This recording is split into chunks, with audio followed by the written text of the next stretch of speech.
Hello, many thanks for joining us. This is a very beautiful morning here in the city of Lagos, where we are very, very excited to have you join us on the program this morning. It's a privilege to have you watch us this morning. We absolutely appreciate it.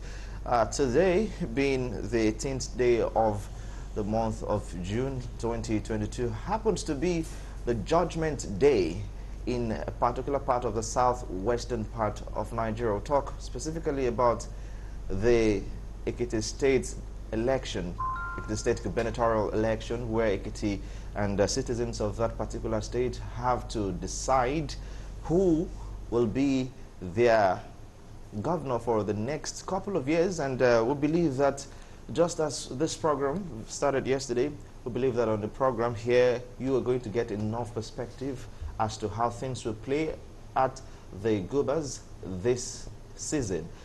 We understand from different narratives that everything is set, electorates are set, observers are set, even local and international observers set, as well as INEC, the umpires are as well set to give and provide credible, fair, and very free election for electorates. Also, we understand that to an extent, security operatives are on ground and security is in top gear to ensure that everything is under control and there's no cause for alarm. However, if you might want to know, it might interest you that there are 16 candidates, there are 16 political parties, and there are 16 local governments in Ekiti State where we have people jostling for the #1 seat of that particular state. And it appears that, interestingly, we have more women participation in that state in this year's election, and that has to do with about two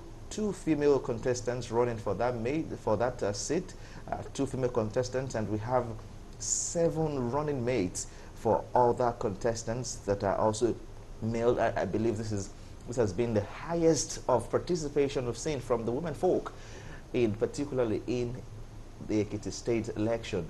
It appears that even as we have counted down to this particular day, all of these indices are part of the things we are going to bring to bear on the table here today. We are going to have this particular program touchlight and give you updates on every incident, every occurrence, every happening on that particular election ground, at every poll that they are being voted for. We understand that there are 2,445 polling units already ready to receive people's vote, and as at yesterday we had feedbacks from people saying they are ready to vote, cast their vote, exercise their franchise. However, as much as they're ready, we are going to look at different indices on how ready is the atmosphere to receive this, how competitive is it, how ready are they even to come out, despite the fact that we understand that there was a little breach of security last week. How has it been able to be managed? We also understand that before now, INEC has told us categorically that no electoral materials, sensitive materials, will be stored at the CBN to give credibility to the Independent Commission. Now, some of these things are very topical issues we have to look at critically and see how well all these align together to give us a credible post. This is your favorite political updates forum, Election Watch, and we are here. My name is Tife Tanim. I'll be your host today. All right, just as we begin on the program today, I am not alone in the studio. I'm going to be I have 2 guests here, basically, and this people here with me in the studio are basically experienced set of analysts that have their level of intelligence and experience on top gears as well, and they are going to be bringing their level of intellectual prowess to the very year here on the show today. Now, to my immediate right, I have Dr. Dayo Kayode. Is a political technocrat and a public affairs analyst. Many thanks for joining us, Dr. Dayo. Yes, Tife, it's my pleasure being here. Good morning, Tife. Good morning, Lagos. Good morning, Nigeria. I was just peeved when you were talking about security agencies being on ground in Ekiti to ensure that things move on well there. But I hope, like we have experienced in the past, that they're going to be the one aiding and abetting all these electoral malpractices. Quite a welcome speech from you. However, he is not the only one on the show today. We also have our foremost in-house analyst, also a regular on some of our programs here on Galaxy Television, Mr. Nuruddin Adigbe, who is a lecturer and public affairs analyst. Many thanks for coming on the show. Well, good to be here.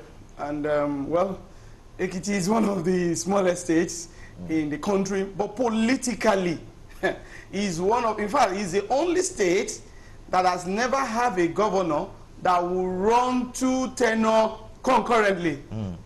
And if you look at it, you know that Ekiti now is a center of politics now, because this is the first election we are going to have after the amendment of Electoral Law 2022, and all eyes are on Ekiti State, and we pray that all the stakeholders get it right, from INEC down to the politicians, security operatives, and the residents themselves.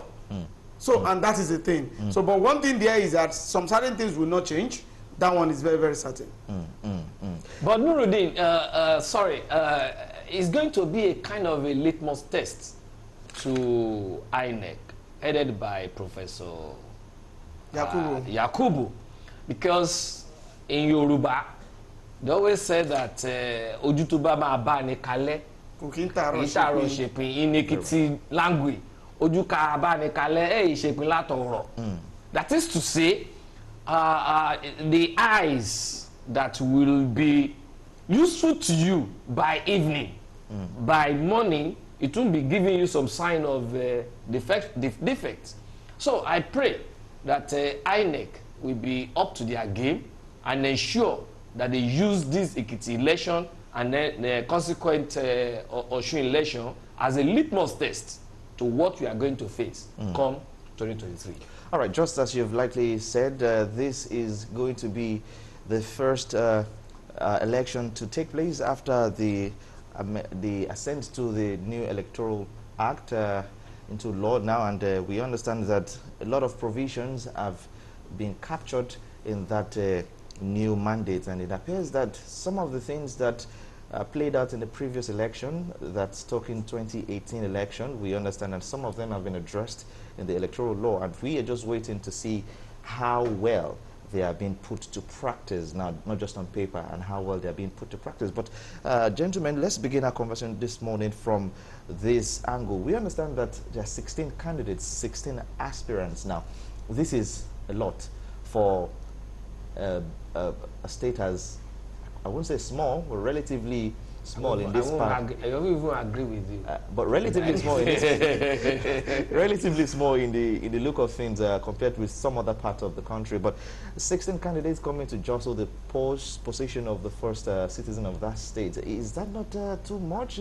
Or can we say that is a level of participation now, active participation in governance? Mr. Nuruddin, let's begin with you. Well, one thing there that you should know about Ekiti, although when Ekiti was carved out of Ondo State, you can say in the numbers of registered voters, they could be small. In terms of landsman, not too small, because there are some certain states that's even smaller than. But when we are talking about the smaller state, it's one of the smaller. But what is inside Ekiti is bigger than what is there in terms of intellectuals, in terms of politics. If you go historically, there are some certain family, they are regent in politics. So one thing there is having 16 candidates and having 16 political parties, there are some certain things that you have to consider even in Ekiti.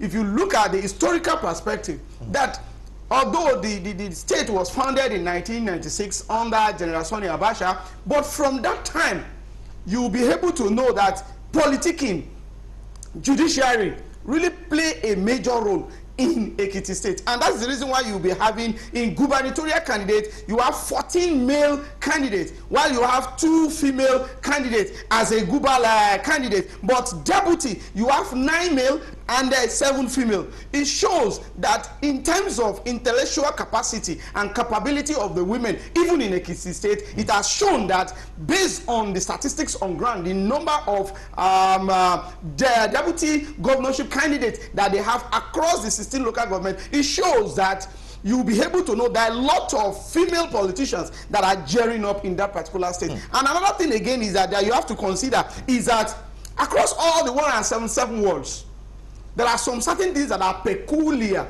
to each local government. That is why when we get to the analysis of the permutations of each political party in all the 16 local government, you will understand that there is nobody, when you are going to have a winner in Ekiti State, as it has been done from 1999 to date, the margin is not always wide because there is no a major political party that can win across the board. It's going to be division because there are some that the politics within their local government, even the politicians, they know that this local government belongs to this party. They can only take a little out of this. This one belongs to this, because there are some within the local government, there are some political stakeholders in each local government from each family that are regent in politics in each particular. That's why Ekiti may be small in terms of population registered voter that is not even up to 1 million, but in terms of intellectual capacity and participation among the major political stakeholders, even in Nigeria, there is no way you can rub it on. And that is the reason why the kind of margin you have in other states, one